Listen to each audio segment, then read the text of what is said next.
ಪೂಜ್ಯರಲ್ಲಿ ತಮ್ಮೆಲ್ಲರಲ್ಲಿ ಪ್ರಣಾಮಗಳು. ಒಂದು ಘಟನಾ ನಡೀತು ಬಹಳ ಹಿಂದೆ. ಇಂಥದೇ ಒಂದು ಊರಲ್ಲಿ ಒಬ್ಬ ರಾಜನಿದ್ದ. ರಾಜನಿಗೆ ಒಬ್ಬ ಮಗ ಇದ್ದ.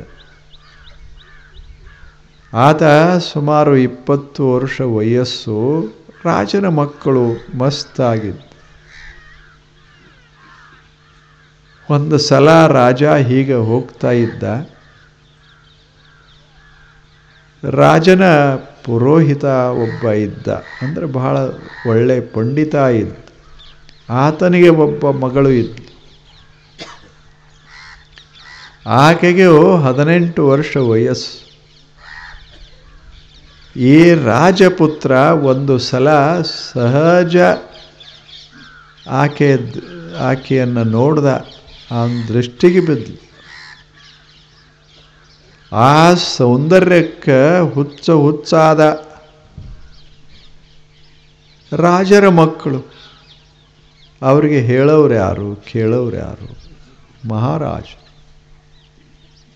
ಆತ ನೇರವಾಗಿ ಅವ್ರ ಮನೆಗೆ ಹೋಗಿ ಹೇಳ್ದ, ಪುರೋಹಿತರೇ ಅಥವಾ ಪಂಡಿತರೇ, ವಿದ್ವಾಂಸರೇ, ನಿಮ್ಮ ಮಗಳನ್ನು ನಾನು ಲಗ್ನವಾಗಬೇಕಲ್ಲ ಅಂದ.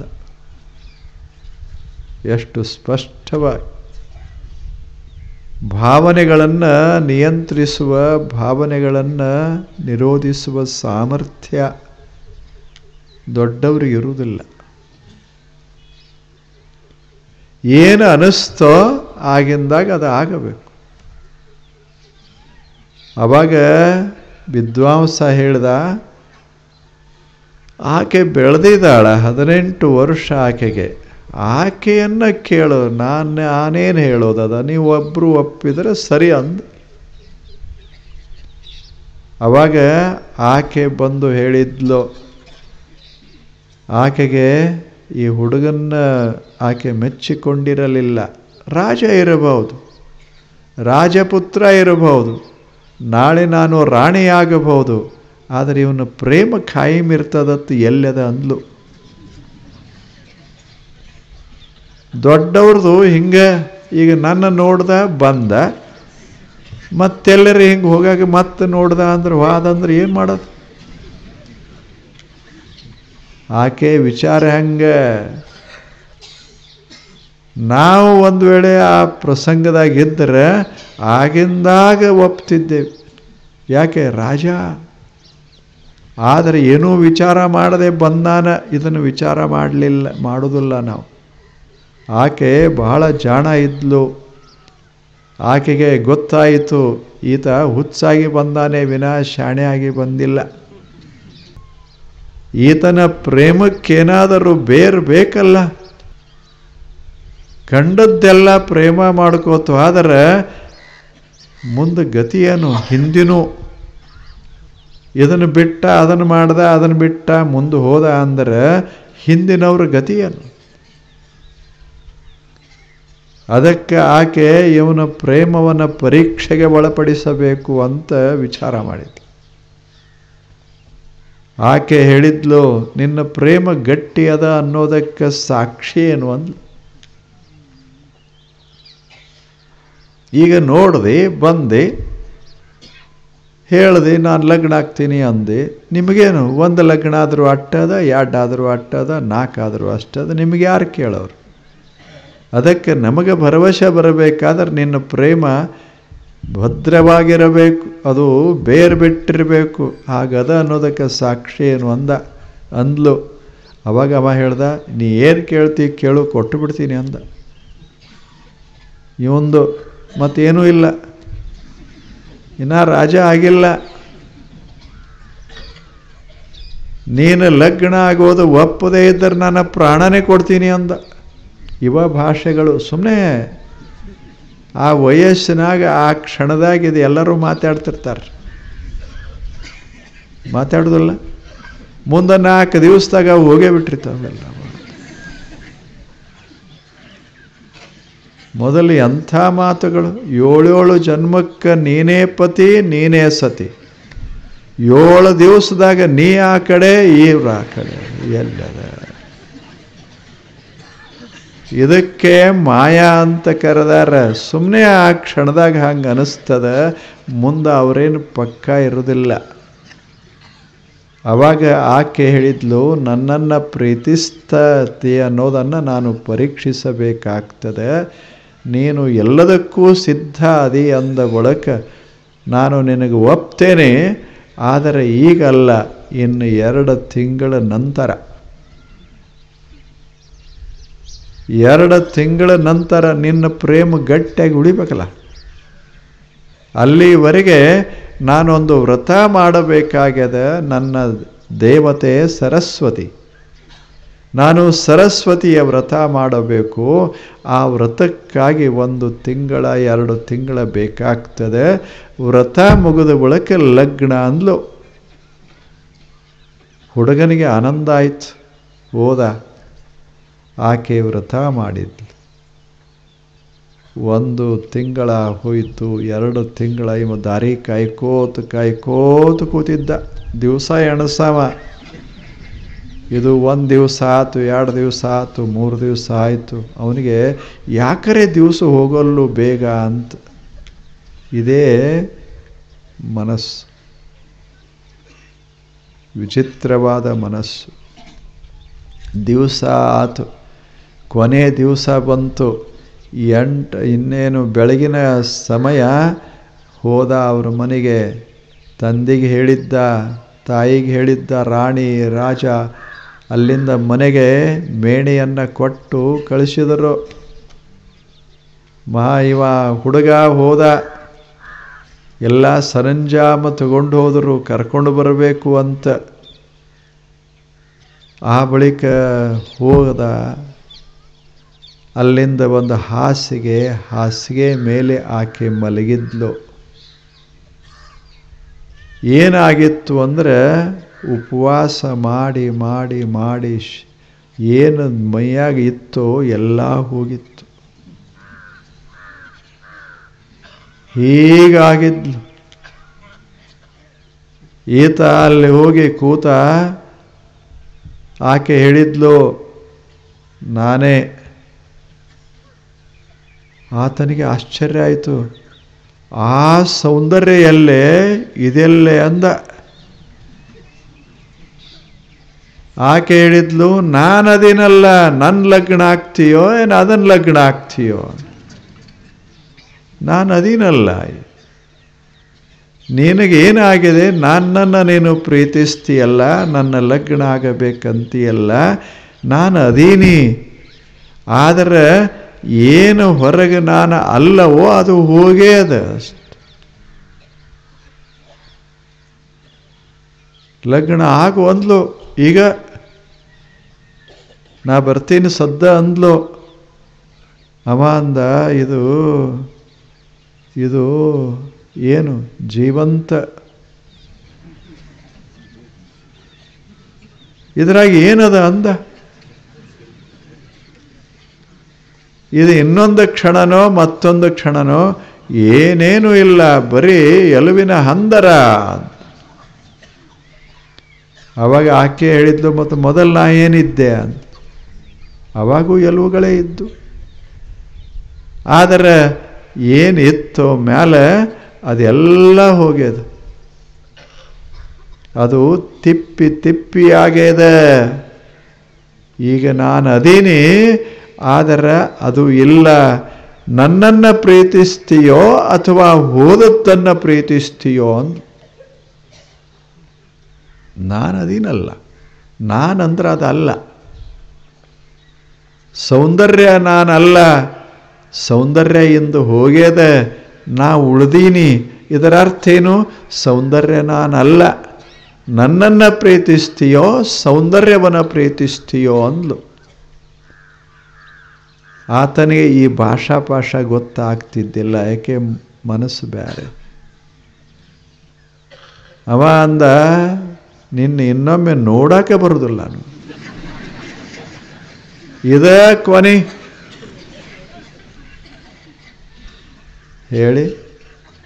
ಆವಾಗ ಆಕೆ ಹೇಳಿದ್ಲು, ನಿಮ್ಮಂಥ ಹುಚ್ಚು ಹುಡುಗರು ಹೆಂಗದಾರ ನನಗೆ ಗೊತ್ತಿದೆ, ನೀವು ಮ್ಯಾಲ ಒಳಗಿರೋದಿಲ್ಲ. ನಾನು ಅನ್ನೋದು ಬೇರೆ, ಮ್ಯಾಲ ಕಂಡದ್ದು ಬೇರೆ.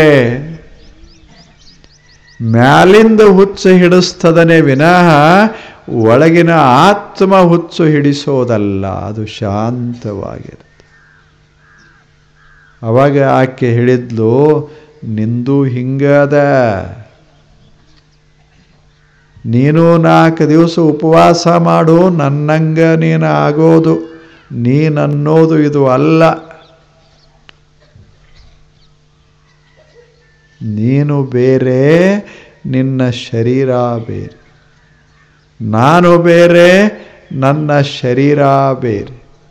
ನಾವು ಶರೀರ ಅಂತ ಹೊರಟೇವಿ, ಹಿಂಗೆ ಒಮ್ಮೆ ಪ್ರೀತಿಸ್ತೇವೆ, ಒಮ್ಮೆ ದ್ವೇಷಿಸ್ತೇವೆ. ಆತ್ಮ ಅಂತ ಹೊರಟ್ರೆ ಪ್ರೇಮವೂ ಇಲ್ಲ, ದ್ವೇಷವೂ ಇಲ್ಲ, ಸಮಭಾವ, ಶಾಂತಭಾವ. ನಾನು ಯಾರ ಮಗಳು ನಿನಗೆ ಗೊತ್ತದ ಏನು? ನಾನು ರಾಜ ಮಹಾರಾಜರ ಮಗಳಲ್ಲ, ಶ್ರೇಷ್ಠ ವಿದ್ವಾಂಸರ ಮಗಳು, ಜ್ಞಾನಿಗಳ ಮಗಳು. ನನಗೆ ಗೊತ್ತದ ನಾ ಯಾರು ಅಂತ ನನಗೆ ಗೊತ್ತಿದೆ, ನಿನಗೆ ಗೊತ್ತಿಲ್ಲ.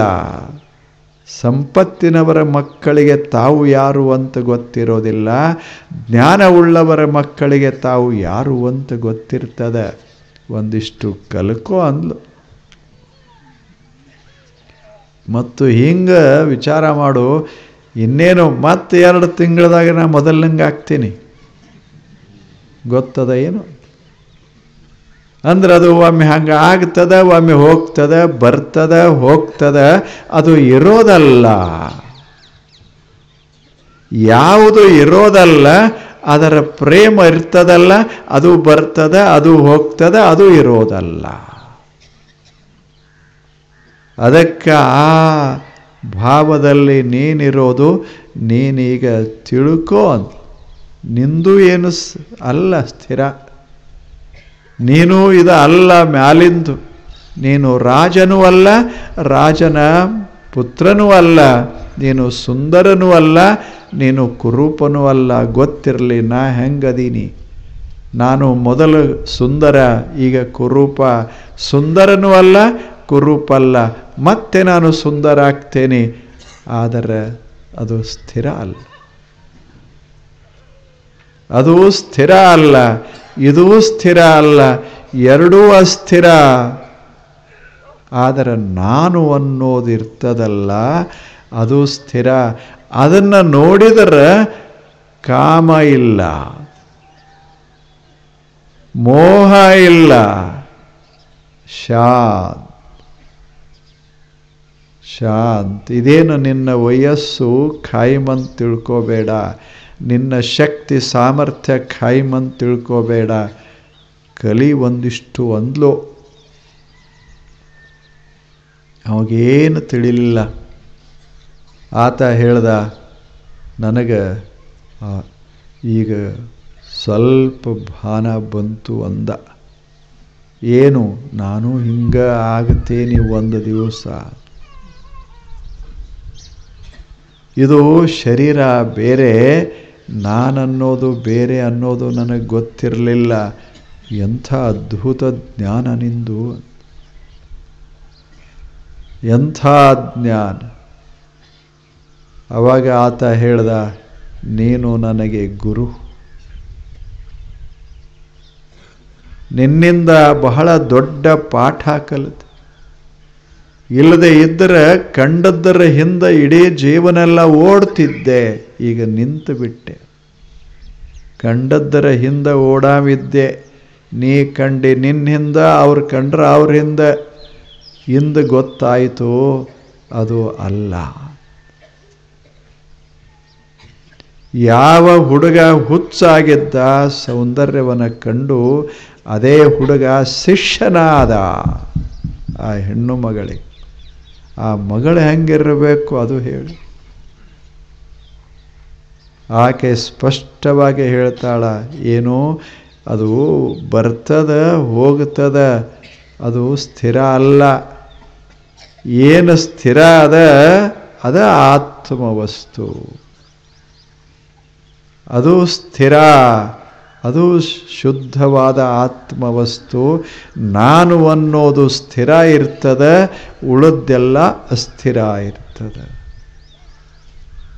ಯಾವುದು ಸ್ಥಿರ ಹೇಳಿ? ಯಾವುದು ಸ್ಥಿರ?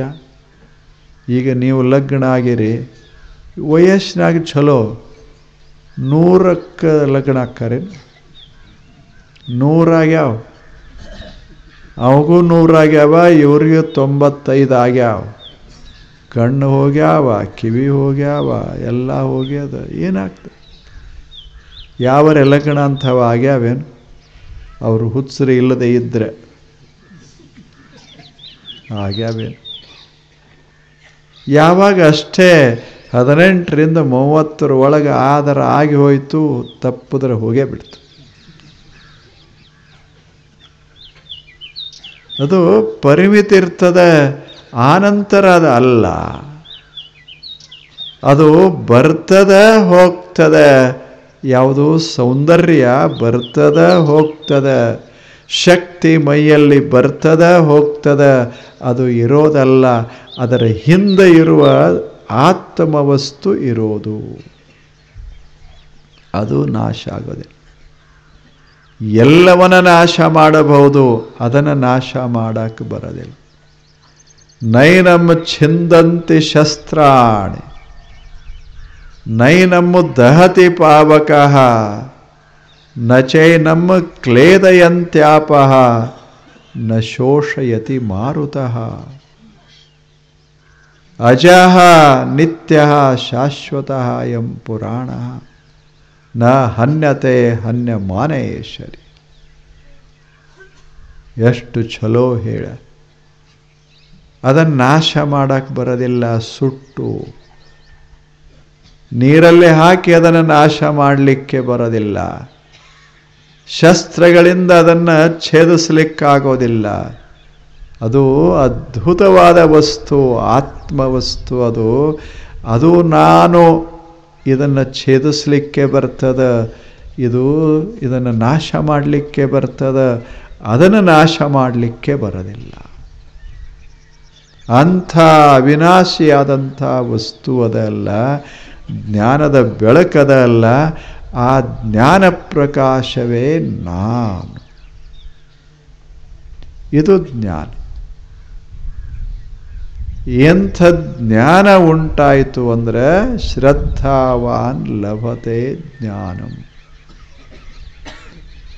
ತತ್ ಪರಃ ಸಂಯತೇಂದ್ರಿಯಃ ಜ್ಞಾನಂ ಲಬ್ಧ್ವಾ ಪರಾಂ ಶಾಂತಿಂ ಅಚಿರೇಣ ಅಧಿಗಚ್ಚತಿ. ಎಂಥದೊಂದು ಜ್ಞಾನ, ಆತ್ಮಜ್ಞಾನ ಆದರೆ ಮನುಷ್ಯ ಪರಮ ಶಾಂತಿಯನ್ನು ಪಡೀತಾನ. ಇಂಥ ಶಾಂತಿಯನ್ನು ಪಡೀತಾನ. ಶಾಂತಿ ಪಡಿಬೇಕಾಗಿದ್ದರೆ ಜ್ಞಾನ ಬೇಕು. ಮೊನ್ನೆ ನೋಡೇವಿ ಜಗತ್ತಿನ ಜ್ಞಾನ. ಈಗ ಜಗತ್ತಿಗಿಂತಲೂ ಭಿನ್ನವಾದ ಆತ್ಮಜ್ಞಾನ. ಸ್ವಲ್ಪ ಎರಡು ಕಾಣುವಂಥ ವಿಶ್ವದ ಜ್ಞಾನ ಇರಬೇಕು, ಒಳಗಿರುವಂಥ ಆತ್ಮದ ಜ್ಞಾನ ಇರಬೇಕು. ಎರಡು ಜ್ಞಾನಗಳು ಇದ್ದರೆ ಹೊರಗೂ ಚೆನ್ನಾಗಿ ಬದುಕ್ತೇವೆ, ಒಳಗೂ ಚೆನ್ನಾಗಿ ಬದುಕ್ತೇವೆ. ಹೊರಗೆ ಸಮಾಧಾನದಿಂದ ಬದುಕ್ತೇವೆ, ಒಳಗೆ ಪರಮ ಶಾಂತಿಯನ್ನು ಅನುಭವಿಸ್ತೇವೆ. ಅಲ್ಲೆಲ್ಲಿ ಧರ್ಮ ಮತ ಪಂಥಗಳು ಜಾತಿ ಪಾತಿ ಎಲ್ಲದಾವ.